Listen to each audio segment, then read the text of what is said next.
Warning, the following video has flashing lights and also includes content that may be deemed inappropriate for some viewers. Viewer discretion is advised.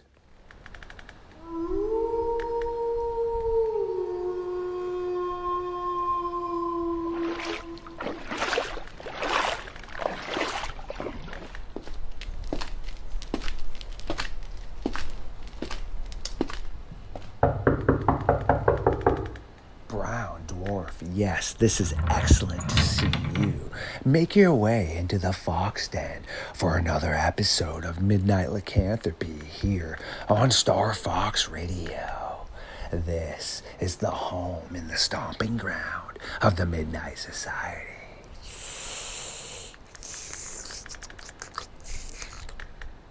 Much better, and thank you for allowing me to replenish my lost nutrients. And remember, this isn't the spooky season. No, the spooky season is a lifestyle, not a season.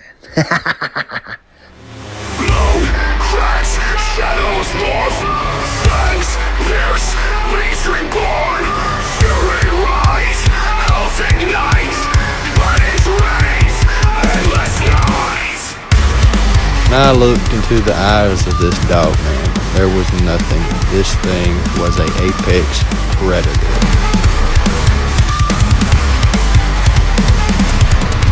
Milk road, cracks, shadows morph, fangs pierce, beast reborn, fury rise,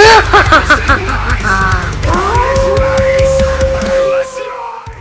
My creatures of the night, yes, welcome back once again to another episode of Midnight Lycanthropy here on LordeStarfox Radio. This is the home and the stomping ground of the Midnight Society. We once again sit by the late night fire to burn the timber in an attempt to figure out what is occurring with missing people and strange sightings all across the United States. And with the spooky season amongst us, remember, we love the night and the night loves us. Darkness is our new friend.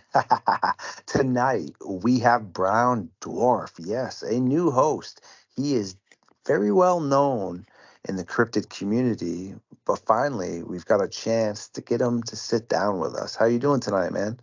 Greetings, man. I'm doing great. Actually, shaking and moving. It's pretty wild here in the middle of the city. I'm in Los Angeles at the moment, and you might hear some dogs barking in the background. Kind of convenient for the show tonight. And it's probably due to some local coyotes that we have around here, man. And yeah, it's interesting.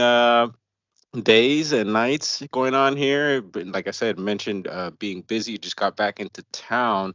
Was up north doing some cryptid exploring and research and stuff. And yeah, it's good to be back home for the moment. Great stuff right there. And yeah, to the audience, Dwarf is out on the West Coast, man, the Cali lifestyle. I'm up here in Maine near Canada, so definitely a little split time range. Like right now, I'm 3 hours ahead of him, so funny stuff. Would you like to tell the audience what you do outside of cryptids, man? Give yourself a plug. Yeah, well, recently my brother and I just opened up a smoke shop, skate shop here in Los Angeles on the east side of Los Angeles, basically East LA, and very close to downtown also. So we get a lot of strange, weird people and a lot of weird happenings out here in the city, man. It's once again, it's wild, just like being in the forest, but it's just a whole different type of wild here, the concrete jungle, you know. And so yeah, the shop also is a skate shop. I don't know if I mentioned that. So yeah, we would like to tap into the cultures we grew up in, and a lot of it has to do with hip hop, graffiti, you know, art, music, and just applying all those elements and tapping into the community out here, and you know, just doing good things, man. That is some great stuff right there, my friend. Kudos to all of that. And it's legit funny as you use the term concrete jungle because, I'm up here in Maine now. But to anyone that really wants to know a little bit about my background, I did do a mini autobiography video where I dive into it. But I've spent a lot of time down in Boston too, right? In some of the more shady areas when I was younger and stuff. So I definitely know that term of the concrete jungle and seeing some straight up gnarly individuals. That is for sure, man. So some of them might even have been more scary than the thought of unknown entities, to be quite honest with you, man. So Agreed. yeah, the city life, right? But I'm up here in Maine now, which is at first I was a little bit, how can I word this, man? Felt like disconnected because I wasn't around all the chaos all the time. But it's been such a huge positive change to be able to disconnect from the chaos. And man, I feel like my mind is a lot clearer now. And when I go back down there to like visit my brother or hit up Bruins games, because I'm a huge hockey guy, it's just like, dang, man, there's around 11,000 people right now at this game, dude. This is like madness, dude, because I've been away from it for so long, but it's really preaching to the choir to you, man, being out in LA, dude. So Yeah, Maine, I could only imagine. That's pretty far northeast. I've been to the East Coast once and really loved it and drove across country and I can't wait to go back and I'll put Maine on my list.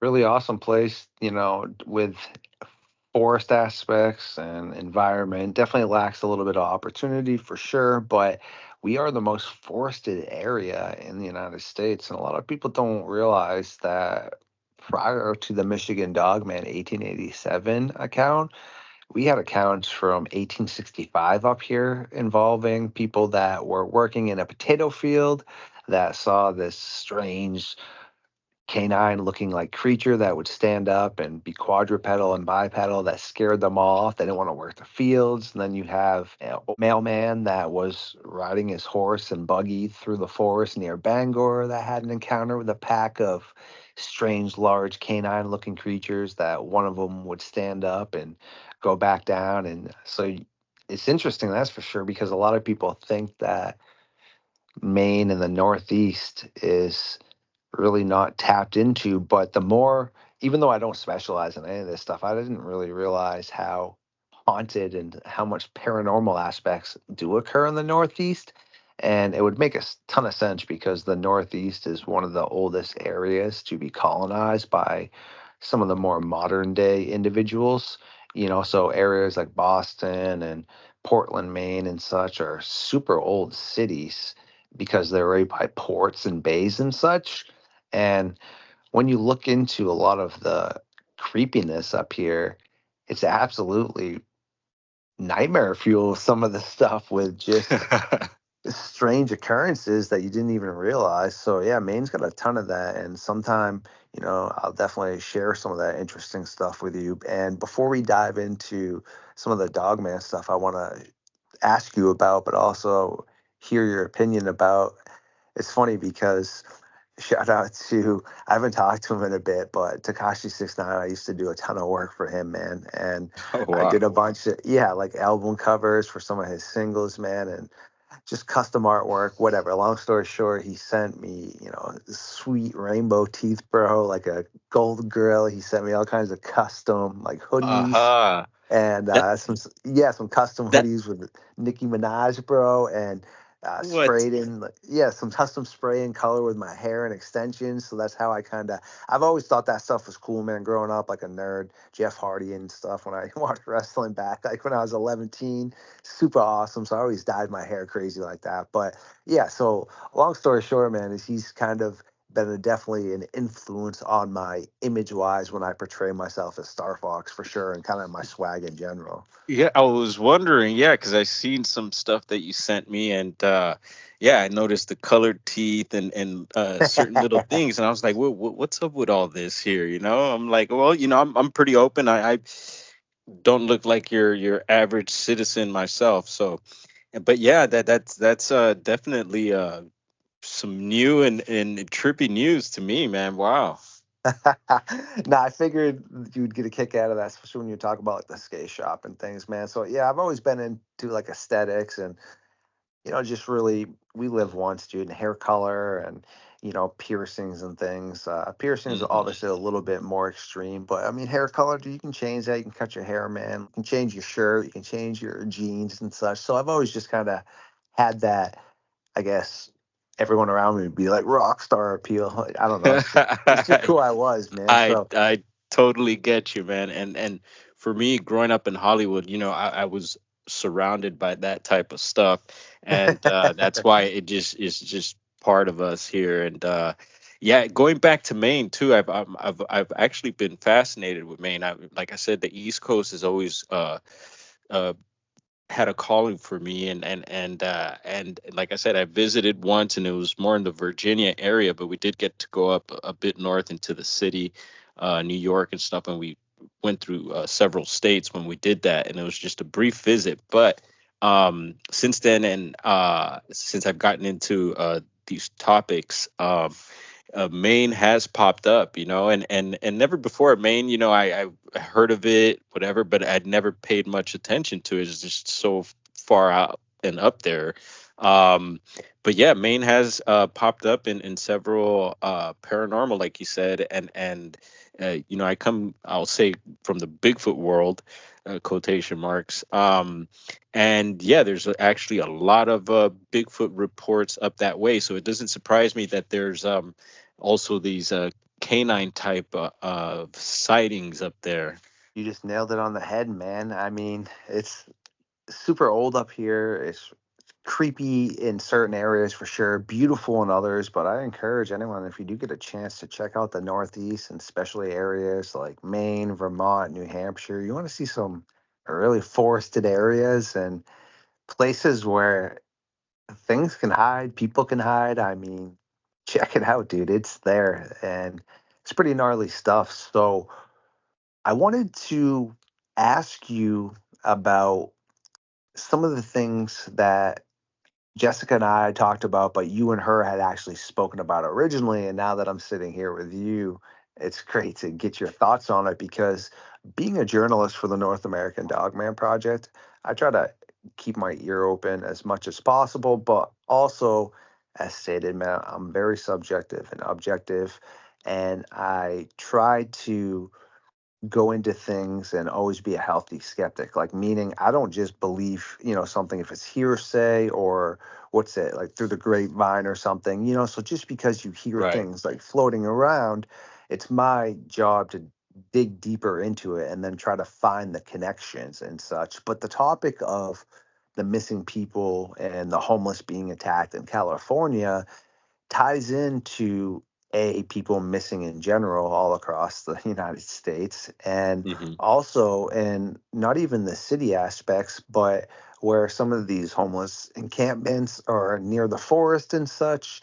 Again, doesn't surprise me people would be going missing. And then you have really older cases in Michigan on the railroad tracks where people, again, homeless, were being found mauled and ripped to pieces.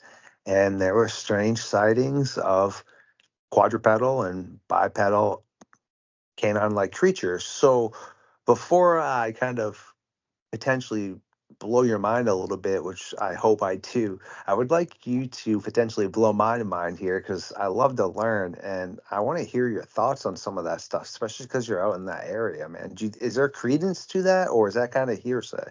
Well, yeah. So far for me, and you already blew my mind with the Takashi stuff, so I'm sure you'll blow it again.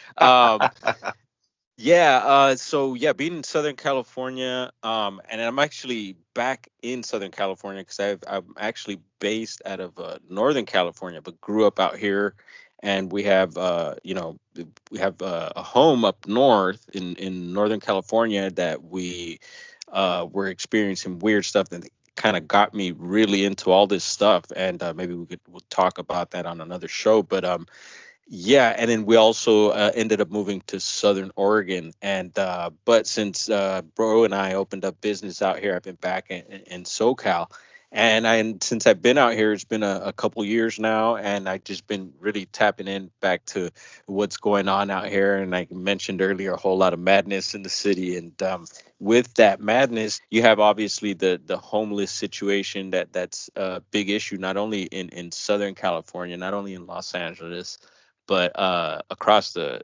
nation here. You know, it's a issue everywhere, and out here it was just really heavy, and especially after the the sick situation, you know, that really like really shook things out here. And I wasn't out here at the time, but I got to see pretty much just like the aftermath. I was just hearing stories about when all that was going on, and the shutdown and the toilet paper needing and all that stuff. um uh, a lot of people ended up out in the streets, and then so I got word that some of these people were being pushed out into a lot of outskirt areas. And out here in Southern California, we have a lot of deserty areas, and there is also mountainous areas. Um, and it's very near the city too, so it's you have that wildness and also of nature, and then you also have the whole city thing going on. And there's a lot of big cities out here as well, you know, a lot of population, and with that you get people that go missing, right? And for many reasons, but I like to keep an ear out for the stranger cases. And so yeah, certain information started to flow my way, and this is through the, like you said, through the grapevine. And also, like you, I like to, uh take some of this information, and of course examine it, and if there's anything that I could find that'll show evidence of whatever it may be, then there we go. Then I'll take it a little more serious. But I do feel at the moment there's a whole lot of and this is just talking these canine cryptids. It seems like the phenomenon has just blown up, especially online, and there is a lot of good information out, a lot of stuff I've been hearing that leads me to believe that yeah, these things do exist. And but there, at the same time, there's a lot of BS out there that I feel. And so you gotta uh, take things with a grain of salt. And so yeah, some of the information I started receiving just had some meat to it, and I'm like, wow, this is some interesting stuff. And it was just making sense, and so I started diving into some of the stuff, and questioning some of the people a little further. And one of them happens to be a customer that comes by our shop, and I forget how we were getting into these topics, but he started mentioning that he was having some sort of strange activity out in a county here nearby Los Angeles, a neighboring county called San Bernardino. And he was explaining, because he was kind of like living out of his truck, and he has a business, but due to, like, just California is expensive right now, and it's always been, but it's super expensive now, and just more people are looking for trailers, and going kind of like I don't want to say homeless, but looking for other options, other living options and stuff. And so he's been kind of just living out of his truck, and experienced a few things. And I had already known about San Bernardino. I got family that live out there. I spent time out there, so I knew there was already weird stuff going on, and had heard of historical reports of things, of different types of cryptids and paranormal stuff. And so this guy started sharing some of this stuff, and he had an encounter with like this weird strange lady, almost like a crawler type. He mentioned that she was crawling and came out of this like dry riverbed, and it was just wild. And I was like, wow, and like I said, he's a customer, and has become a pretty good friend. And and just the way he was explaining things, and certain things he mentioned, it just led me to believe that something happened. And it was a trip, because not too long after that, I want to say a few days later, I had gotten a video pop up in my feed, and it was from a particular channel that focuses on these canine cryptids. um and the channel was pretty new to me. You might know who it is, and they posted an interview with someone that was reporting out of San Bernardino County, and was saying that there was a homeless population, several homeless populations out there that were in the outskirts and that were going missing, and that some people were reporting like a dogman type creature and possibly being involved. And he got into some pretty deep details. And that interview also, I just had to listen to it really good, and there was just a lot of information there that I felt like, yeah, this guy sounds like he's telling the truth, and so I mentioned that to my friend who told me his account as well, and yeah, he was just, you know, not surprised, but it pretty spooked, and it just got him going. And that was soon after that is when Jessica and I think did the show. I think it was just like a day or so after that, maybe a few days, but it was just all this stuff just started falling into my lap. And it's weird how I say in my world the universe works. Things just come across your way when you're searching or investigating something. It's funny how things work out sometimes, and it was just a trip that all lined up. And then there's been other stuff as well that has come across my way, but that was just some recent stuff, and with actual people that I can get a hold of, and that were it was like firsthand report that I was getting there. And so yeah, that was very interesting. Dang, that's some great stuff right there, man. And it's beyond interesting, that's for sure, because it's funny.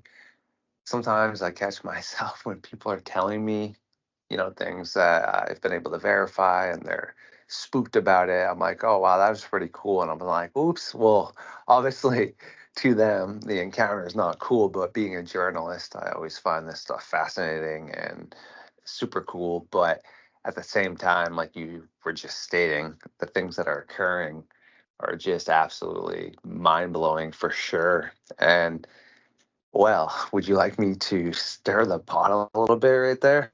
Hey, well, it's almost Halloween. I'm sure you got your cauldron smoking there. Why not give it a stir, eh? So, all right, well, you have this ape cat, which basically is a version of the Dogman that has been seen before. I mean, you have your typical werewolf looking one that people say looks more like Helsing or the Howling, and then you have hyena based ones, and then you have things that look like the Bear Man more, Coyote Man. Some have even said it looked more like a fox. You have baboon looking ones.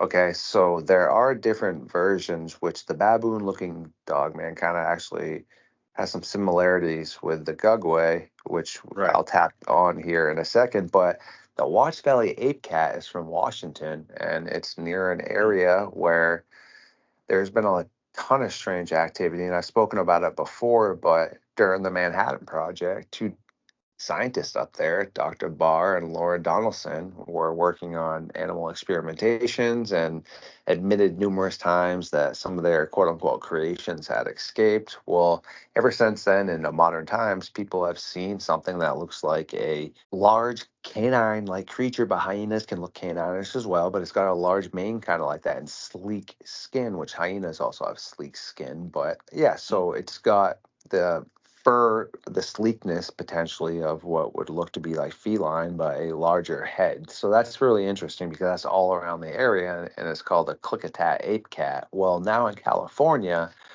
you have the Watts Valley ape cat, where there was an older encounter in a single room schoolhouse where one of these baboon looking like canine like dog creatures came into this classroom and legit terrorized this whole entire classroom of kids and a teacher, to the point of the teacher had to lock themselves into a closet, and all the kids had stacked up the desks and were standing on top of the desks while this baboon like canine creature ripped through all their lunch and everything through the classroom, obviously trying to find food, it seemed. And once it had its fill, it left. So that's some really interesting stuff as well. But a lot of people don't realize that there's so much history when it comes to the dog, man. And we can definitely talk about this more because there's no way we can cover all the aspects that I would like to kind of break down for you. But the broad horizon is the term dog man, even rest in peace, Linda Godfrey. She's the GOAT besides Jody Cook. And like she said, she wishes she didn't even use the term dog man necessarily. Okay. So when someone says dog man, it can look like a hyena, it could be a bear, there's Bearzilla, but it still falls under the category of dog man. Okay. But then you have different versions of things that need to be differentiated, meaning skinwalkers.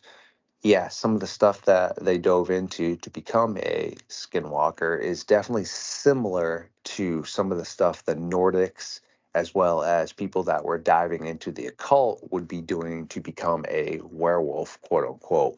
But there's differences. The skinwalker is he or she that walks on all fours or being on all fours, okay? Whereas in the Nordic legend and also the occult legends, a werewolf is a raging demon or human being that has more or less pretty much sold their soul or had contact.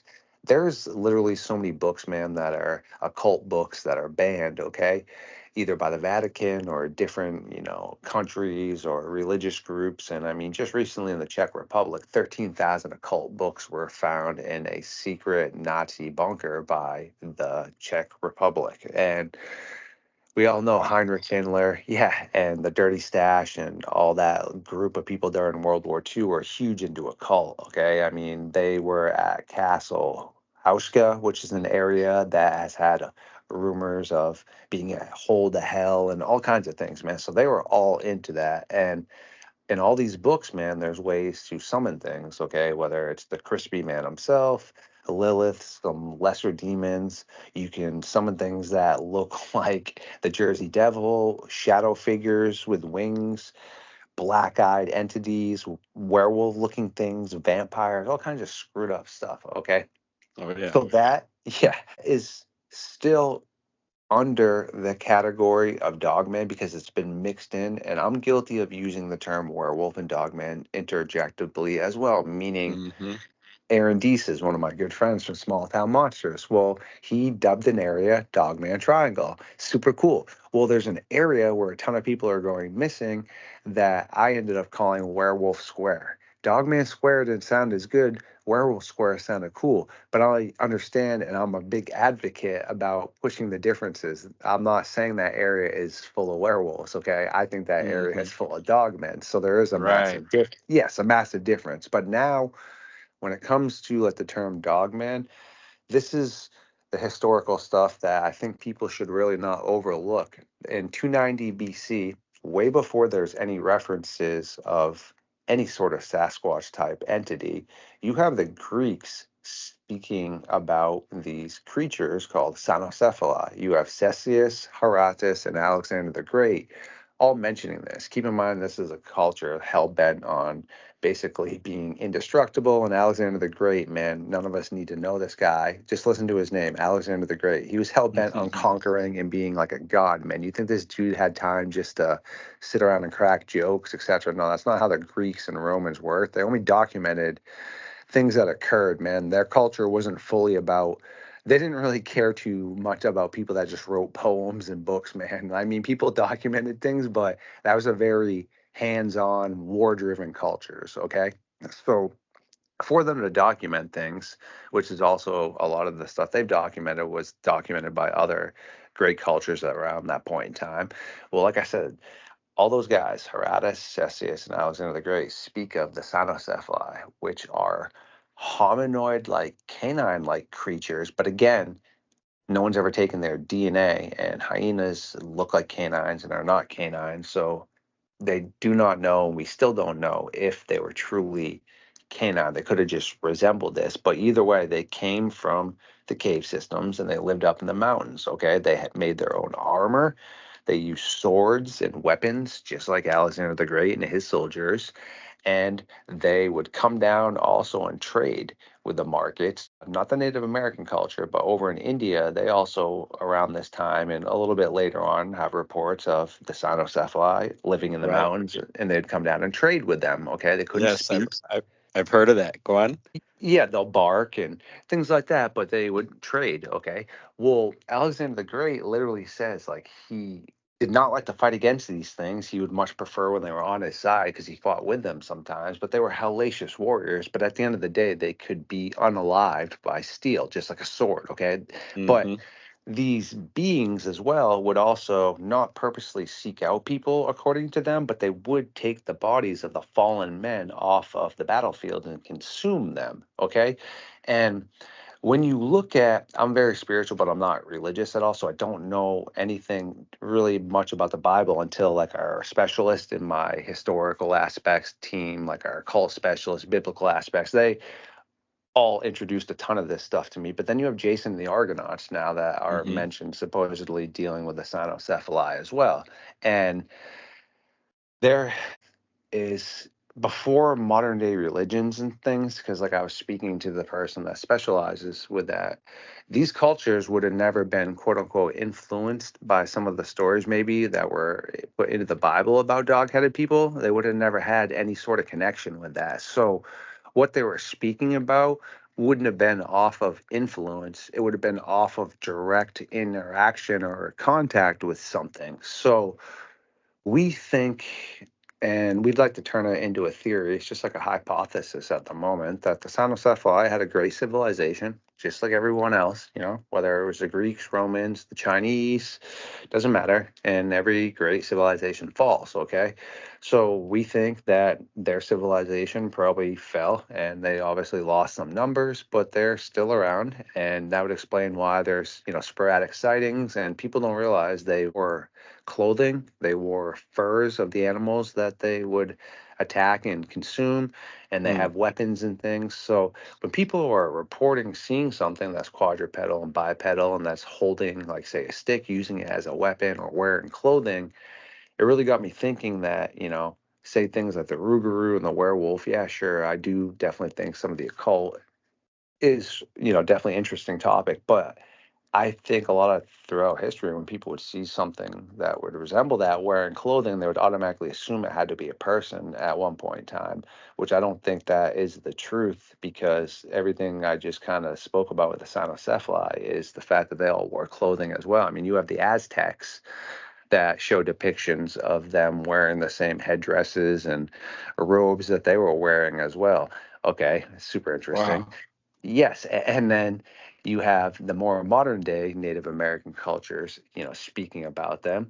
Then you have in the Chinese culture, you have depictions of old art where it shows like these jet black looking like dog creatures behind what looks to be, I don't know if they're samurais or Chinese soldiers wearing similar armor as samurais, which is very interesting. So now you have that culture diving into references about it, which again, when they were documenting this, they would have had no contact with the Aztecs, or same thing with the Egyptians with Anubis. Again, wouldn't have been influenced by any sort of modern day biblical aspects. And again, all these cultures wouldn't have followed the religion line of what the Bible was projecting anyhow. So moral of the whole story is they wouldn't have been influenced by anything to all have similar encounters with this. So when people speak about Dogman, I personally think we're talking about like the cynocephaly, and I also think that we are talking about things that existed at one point in time and that still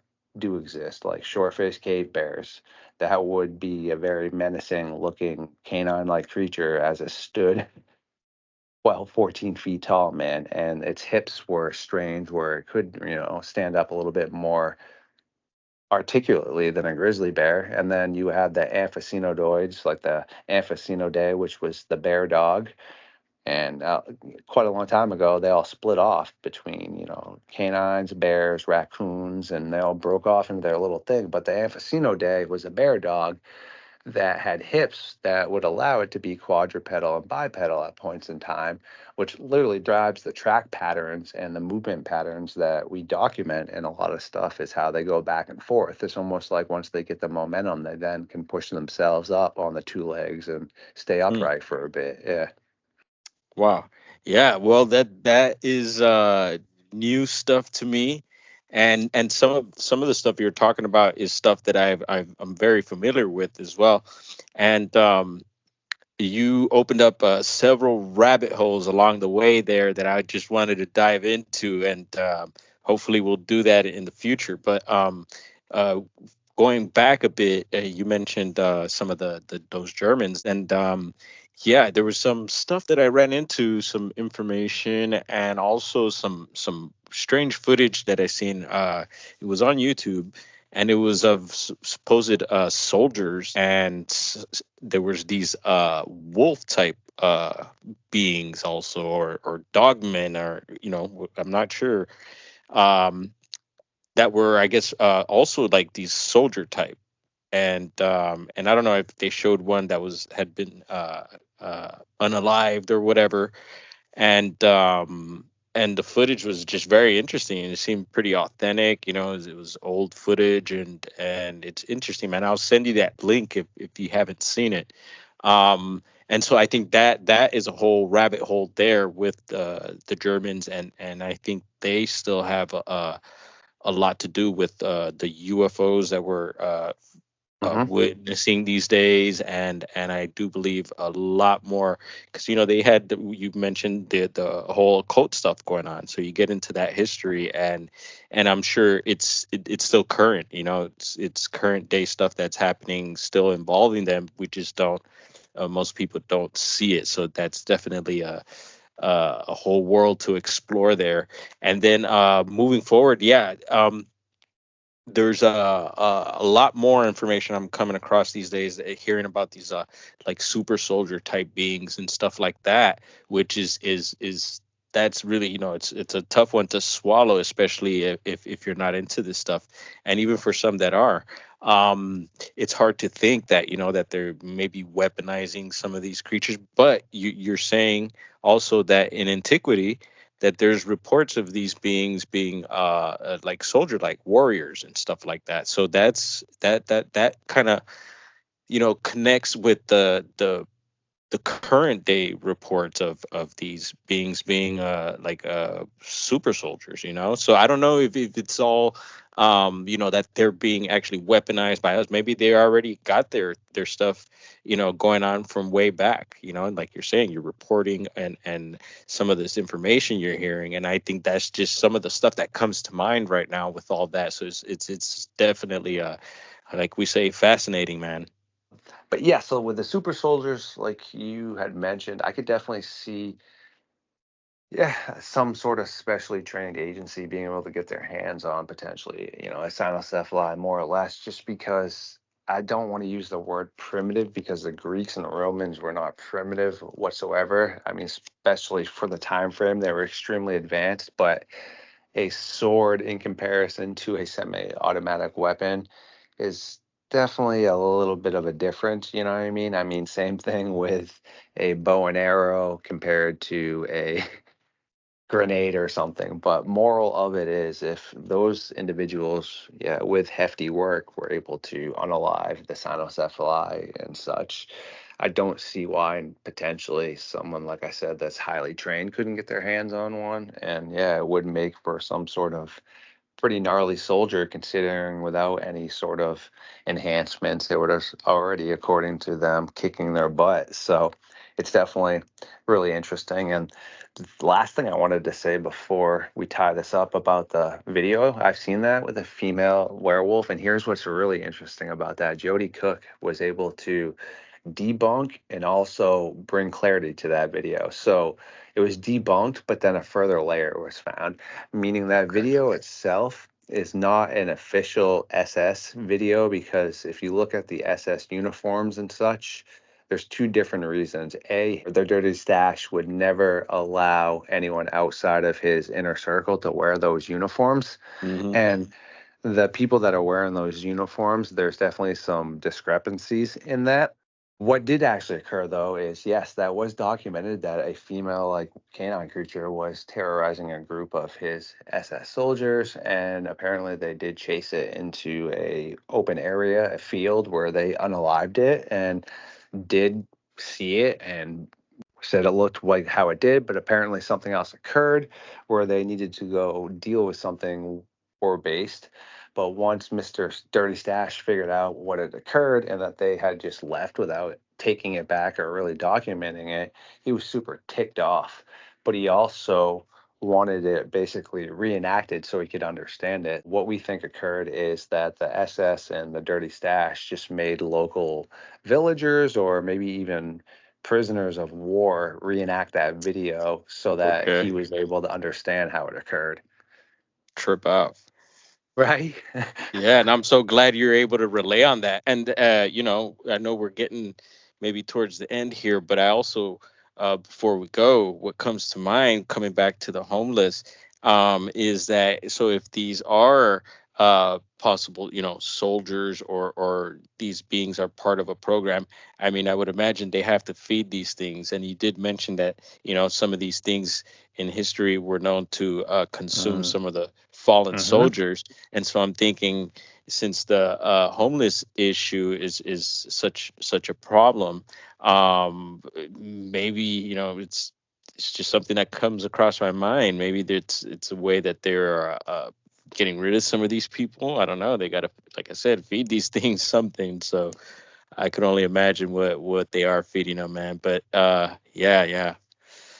Pretty gnarly stuff right there for sure, my dude. And well, thanks for popping in tonight, man, and kicking it with us because I've been wanting to get a hold of you for quite a long time. And ironically, my good friend Barb, you had spoken to, she's one of my hosts. So I was like, wait, what? Because she was actually getting ready to record with me after she was recording with you. And I was like, what? You're linking up with Dwarf. Yo, can you tell him to hit me up? So big shout out to her for helping make that happen too. But no, we should definitely try to link up again. I know you are way more into other stuff outside of the Dogman topic, more Sasquatch based, but I think, I could definitely bring a little bit more clarity to the topic with more help. That is for sure. So anyone Y- that y- has information Yeah. about things, so for sure, man. Yeah, definitely. And anytime, I'm honored for the invite, and I'm glad we made this happen. There's so much more I want to get into. Actually, on Jessica's show, I was trying to think of some things that were some experiences in my life that were kind of dogman or werewolf related, and I did have one account that I was from a good friend of mine, and it happened here in the city, and I wanted to share that on Jessica's show, but I completely forgot, and it was a good one, man. And so I could share that here now, or we could save that for a later date. That's no problem, but it Yeah, it, no, it man, was for sure. If something. you want to dive into that real quick before Yeah, I so let you check go, this man. out. So Yeah, so after Jessica's show, I was like kicking myself because I was like, darn, I had remembered this story of a friend of mine. And she's currently no longer in Los Angeles. And this is way back. We were teenagers at the time. I'm in my early 40s now. And we're maybe out. Yeah, we had graduated from high school already at the time. So we're at a high school, and she lived on the west side of LA, near Wilshire Boulevard and Fairfax, in that area there. And she was telling me, and she was not into this stuff at that time. I wasn't even. I mean, I was, of course, into this type of stuff, but not hardcore like I am these days. And so she had told me this story that she had left my place. I was living in Hollywood at the time, and she would come over, hang out, and take the bus home over to her place. And one particular night that she took the bus home, she said on one of these streets, and I believe it was off of Fairfax, which is a main street out there. And she said she lived down one of these streets, and it was a residential street, and it was dark. And she noticed this. She described it as like a werewolf, because at that time we didn't know there was, we didn't know about Dogman or anything like that. So, but she described this werewolf type creature, and that it was kind of like, I guess, sitting down, so it wasn't standing up. And she said it really scared her, and she's seen it from the bus. And I just thought it was super odd that she told me that. And at the time, I just believed her and just thought it was strange, but never, investigated into it or anything. I mean, we're pretty young, but it was just like a strange story that I was able to remember that's tied into all this stuff. And she's currently in Chicago now, and I don't really keep too much in touch with her, but I could possibly get a hold of her and maybe have her tell us that story or something, man. That would be cool. Yeah, that's great stuff right there. And yes, you should definitely do that because that would be really interesting to also hear her perspective directly, man. And Yeah. man, that's what I mean about like straight up just gnarly nightmare fuel, man. Just occurring. So yeah, Yeah. it's super important, man, though, to get like this type of information out there because pretty much moral of the story, again, before I let you get back to your busy schedule, is that at first, just being a journalist, man, I mean, I've never had paranormal activity whatsoever. I've had a few interactions with disturbing human beings, okay, that could have been worse than cryptids, that luckily nothing horrific happened, but I've never seen paranormal things or anything like that. But Hmm. there is definitely some very interesting stuff that's occurring. And at first, someone could have held me against the wall and been like, "Yo, Star Fox, do you believe in the dog, man? Do you believe in werewolves and skinwalkers?" I'd be like, "I don't know, man." But now that like I sit here a year and a half or so of really heavy duty diving into this stuff, I definitely believe in the dog, man, hence the cynocephaly and stuff. And like we said, some of the extinct, non-extinct animals. And the Navajo and the indigenous cultures, I am super big into that and their view and their real connection with the earth and about they knew what they saw and what they were talking about. And it's heavily documented. So yeah, I do believe skinwalkers and has something to do with reality, man. And same thing at the end with werewolves now. I used to be like, dude, 5% to 95%, where I was like, yeah, man, that's just some Hollywood stuff, man. I mean, I don't really take I don't take too much credence into medieval history, man, because I've dove into it before. They were insane. It's almost like we just dropped back from after the Romans and Greeks crashed, we just dove back into insanity. I mean, a noise outside meant there was a huge dragon flying over your village, apparently. So, yeah, I just didn't take too much, clarity into that. But then sitting down with Dennis Carroll and some of the other people that really dive into the occult and being introduced to some of those books and such, I sit now 45, 55, meaning I'm still not fully sold on it, but that's a lot higher than before. So, yeah, it is really interesting, but I do encourage everyone out there. There is a big difference, but the bottom line is even if you don't believe in any of those things, the truth is people are missing. That's 100% truth. In national parks, that's another 100% truth. And I don't like to deal in hundreds, but those are both 100% truths. And there are unknown vocalizations and unknown prints, 100% truth, that can't be verified by people that specialize in that sort of aspects with our scientists, okay? Vocalization range, track patterns, they don't belong here. Nothing sounds like that. And you have sightings of what believes to be unknown entities in the forest, man. Whether they're true or not, that's a whole nother question. But everything else is in hundreds right there, man. So it's terrifying stuff, and something has to be occurring. And I just think people should definitely be paying a little bit more attention and collaborating with people and trying to get out the truth. And like you said, not putting out the creepy pastas. I got no problem with that, man. If someone says something's a creepy pasta, but 90% of the stuff out there, bro, is hot garbage, dude. All these human encounters that seem like they're out of a Hollywood movie, man. It's not real, dude. They're just hoaxes and such, bro. The true things that are occurring are the things we need to look at in history and some of the more subjective and simple things, man. Meaning someone's like, oh, that's not exciting. Why? Because it only ran across the road for 10 or 15 seconds. But it is. We know that it was quadrupedal, bipedal, that it had a mane, that it looked kind of like a hyena. How is that not important? Oh, wait a second, because you want oh, this crazy werewolf ripped down my cabin door, came in, ripped my dog and my fridge all apart, and I shot it 15 times and all that. Okay, well, that sounds all gnarly and stuff, but where's any sort of the evidence here? I mean, it's just a one-sided Yeah. perspective, you know what I mean, bro? Hmm. I totally feel you, man. And yeah, there's just you really got me open now, bro. I kind of don't want to stop talking, but yeah, no, there's some more topics that I want to get into you with in the future.